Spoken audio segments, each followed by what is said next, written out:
to show the Bulls have clinched their ninth seed. They are 38-42 right now, which is disgusting. I got a question for you. What do you feel about the people who I personally like the plan? I don't know what you feel about the plan. I personally like the plan, but I saw somebody on Twitter say that, of course, the Bulls are 6 games behind the number 8 seed, which is the Miami Heat, that they shouldn't even have a playing game because they're so far behind the 8 seed. What do you think about that? The rules are the rules, bro. Don't start adjusting the shit now. Yeah. Like that's just like in baseball when we have a terrible team win the division. So the fuck what? They're gonna lose in the first round of the playoffs. So it is what it is. Yeah. I think people try to too much semantics, bro. But I do like to play in a lot, even though like it's pretty, much ado about nothing. You just added a couple extra games, nothing crazy. So I don't have a problem with it at all. And I think it adds an extra batch of excitement that this league definitely needs right now. Especially when you have a play-in team last year made the NBA Finals. So, Yeah. that, and it was funny. It's funny thing about the Bulls that nobody talks about. The Bulls were like 5 minutes away from defeating the Heat. Yeah, and they Like, just let that shit die. and I was at the Jameson Bar in Culver City watching that game. I was like, they're gonna lose this. Like, as if you're a Chicago sports fan, you feel it when the collapse about to happen. But I want to talk about the future of this franchise because ninth seed hosting a playing game probably next Wednesday or Thursday against the Atlanta Hawks. Trae Young is back. The Bulls have gotten a spark ever since re-signing Javonte Green, and I don't know why Javonte Green was unemployed that long. Javonte Green isn't a great player, but he's a good bench guy, and he's been hooping ever since he got re-signed to the team, and that's brought like a different defensive element and a different, fast break element to the team. They've been pretty good, and now they will host a play-in game. The future to me, I really want to know what happens with the Bulls after this. Like I kind of know what happens, but they're middle of the road. Mediocre is you look at mediocre in the dictionary, you're gonna see the Chicago Bulls logo. You got DeMar DeRozan coming up on free agency. You've got Kobe White ascending, and you've got a whole bunch of players that just here and don't need to be here. You got Nikola Vucevic was a terrible waste of money, and I was somebody who said that I didn't care about the trade to Orlando. And I still don't really care about the trade because it's not like Wendell Carter Jr. is hooping.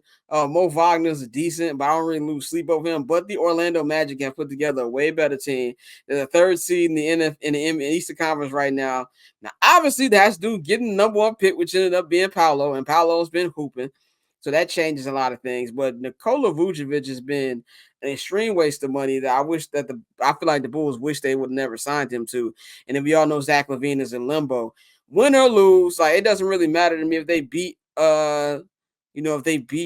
Atlanta and if let's say they find a way to beat either Miami or Philly, which I don't see either one of those happening, and they make it to the first round, they're gonna get cooked by the Celtics. Like they're gonna get 30-pieced every night by the Celtics. So it doesn't matter. Billy Donovan will be coming back. That was confirmed yesterday with Kentucky hiring a new coach. So he's gonna be back in the fold. We all know. I know your sentiments on the Bulls. Where do you think the franchise goes from here, regardless of the result next week? Absolutely fucking nowhere. I don't think anything will change. I think they probably re-sign DeMar. I think he does, potentially finish his career as a Bull unless he just flat out says, hey, I want to go home to LA. But I just fucking alfalfa ass piece of hair sticking up my bed. But I think at the end of the day, the Bulls are gonna continue to run in place. Like that's what the fuck is gonna happen. And it's unfortunate because I mean, even with the emergence of Kobe, Pat Williams, who we've damn near forgot about, but you got to figure out what you're gonna do with him. Ain't no damn near. I did forget about him. Yeah, exactly. We got to figure out what you're doing with him. Are you still waiting on Lonzo Ball, and are you gonna have time to wait and see what he could be? You're talking about 2 years without playing professional basketball. So that's gonna take a lot. So I think in terms of where the Bulls are going and like the future, I can't give you an answer. Like, cause much like everything they do, it don't make a lot of fucking sense. Yeah. So it's actually tough and it's disappointing because this one of those franchises. I think it had. Well, I know we had the potential to truly join that that rank of the blue bloods because I think in a lot of ways the Bulls are a franchise that's kind of like. Let me see. I'm trying to think of a college team we could really compare it to. Really like kind of like not right now, obviously.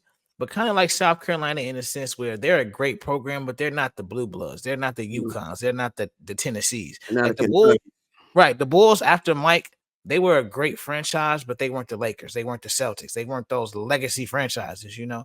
And they've pretty much taken all of that capital that you had from the Jordan era and wasted that shit. So, I Yeah, mean, who knows what's gonna happen? But as far as the future, bro, I have no fucking clue. I ain't even gonna sit there and try to lie to you. I'm with you. I don't know either because we all know, as I said on Twitter today, like somebody tweeted me, "What's the future of these two teams? Like, do I have to just continue to root for two bad teams as far as the White Sox and the Bulls?" And I'm like, "Well, when Jerry Reinsdorf dies, the White Sox will be sold. Um, that's gonna happen. Now the hope is that when they're sold to an owner who cares about baseball. Because just them selling don't mean that. Don't get your victory pom poms out. They sell it to like a tech dude who don't care nothing about the sport. He just wants to own the team. They get a owner who cares about baseball, who implements the right staff, the right general manager, the right baseball people. Then there's some hope there that you can sell to your fan base. Jay Reinsdorf has instructed his kids that they will be keeping the Bulls even when he passes because the Bulls are cash cow. The Bulls are an iconic brand. Yes, they're not on the same level of a Lakers or a Celtics win wise, obviously, but they're an iconic brand just off the Michael Jordan, Scottie Pippen, Dennis Rodman dynasty years. And like you said, they've used up all their capital. There's so many Bulls fans who are fans and still think about the '90s, and they reminisce in the way the Cowboys fans do, reminiscing on about the '90s. But I feel like the Bulls would kill to have the Cowboys' success over the last 20 years, even though as much as we've killed the Cowboys. But I feel like if you're a general manager, if you're Arturas Karnisovas or Mark Eversley, West Side West, as Bane likes to call him, eventually something got to give though, right? Like you got to pick like a destination, pick like a route that you're gonna go. Like if you want to be bad, be bad. If you want to be good, bring in good players. Like you have to figure out a way to actually do this. Because not you're just going in circles. And I blame the fans a little bit too. I know people get mad when why should I care about ticket sales? I'm a fan. They're gonna make it back anyway. Yeah, but if you stop filling out the UC, like the UC was top 5 in attendance, and I think for most of the season they were number 1 in attendance, and they might have finished number 1 in attendance. I didn't get the double check on what the actual attendance numbers were for this year, but you see them prices for that play-in game next week. Looks like game 7 of the NBA Finals. And that arena is going to be packed out. They're going to give them little crappy see red flags. Everybody will get hyped up just for Trae Young, fresh off injury, to body niggas. That's what's going to happen. So as long as there's fan support, as long as you got these people packing out United Center and packing out on the road, because I've seen that on the road, that team has a massive fan base. Every time they come to LA and they play the Lakers or they play the Clippers, is a massive Chicago collective up there to watch these games. They're gonna keep to take advantage of their name brand and just do what they want to do to act like they're part of that conversation when they're really not, man. And it's frustrating because I gave up the White Sox. I have no problem giving up the White Sox. I'll never give up on the Bulls. I know me. The Bulls are my first love. Bulls are what got me into sports. And I just as mediocre as they are, as bad as they are, I just treat them like, a little kid watch TV when you're doing work. I'm not paying attention to him. I know he's there, but I'm just not paying attention to him. But I would never just give up on the Bulls. But they gotta make some shake, man. You gotta figure out which way you're gonna go. And I do believe they're actually gonna be putting their eggs in that Lonzo Ball basket, which is a very tricky basket to put in, considering um, everything, going on with him. He hasn't played in 2 years. Like you expect him to come back and be the player that he was in 2021, 2022. I think you're fooling yourself. And DeMar, you're kind of backed into a corner. Like AK kind of has to give him the contract.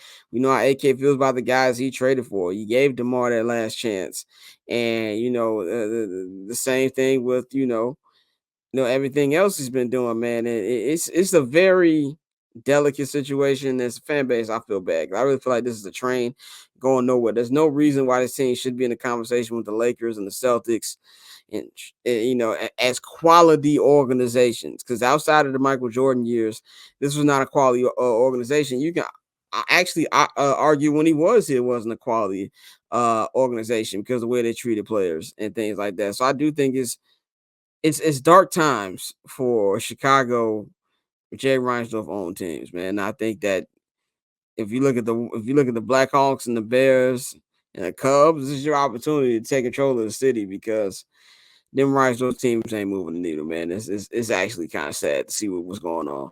That paper on this player haters, old news, money on the other line, so I'm not gonna hold you. Money on the other line, so I'm not gonna.